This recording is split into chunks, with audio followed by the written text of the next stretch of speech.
gurbaa tokkootitu nama bituudhaaf gaafa gabra bitan sanka magaalaa gabrootaa dhaqe hoggaanii fi dhaqe namni bareedaadhaan ni arke aboonaaf ta'a jeeti meeqannaa gurgurta jennaan wal sabuun hin ta'u wal daguun hin ta'u amantii keessatti namni gabrichi kiyya kun ni farada isaa firraa eegdaa jeen ha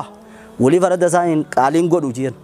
haa jedheen bitatee galfate hogguu galfate immoo farada asirraa harkee arrabaan sirraa mura jeen taate jee cal jee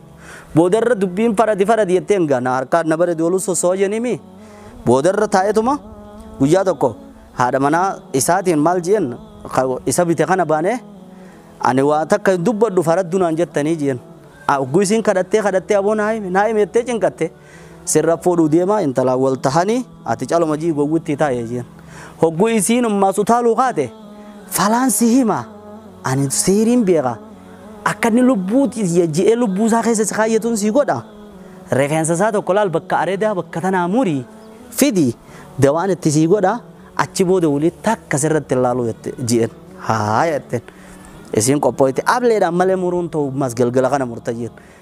gurbaa bira dhaqe ansilattoo faraddu naan jetta waan hin harkanimu aboota kittii tana naayimi fideen rakkate mas namni beeyta waan dubbii cinaa harkee boodarra dhagee tana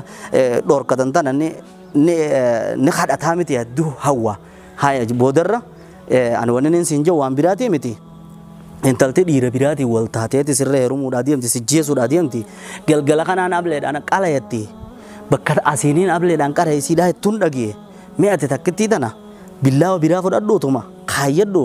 akka nama rafuu karjiitii firra dhaggeeffadhu takkittii tana nasiibaa jeen haya galgala dhaqee billaawa qabatee dubbisuun ilaala jee akka nama rafuu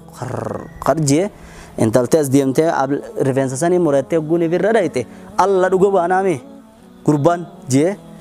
intala ablee itti fixe garaadhatti achiin intalti duute gosti intalaa dhufaniiti gurbaa ajjeesanii achi gosti lamaa walitti baatee wal fixe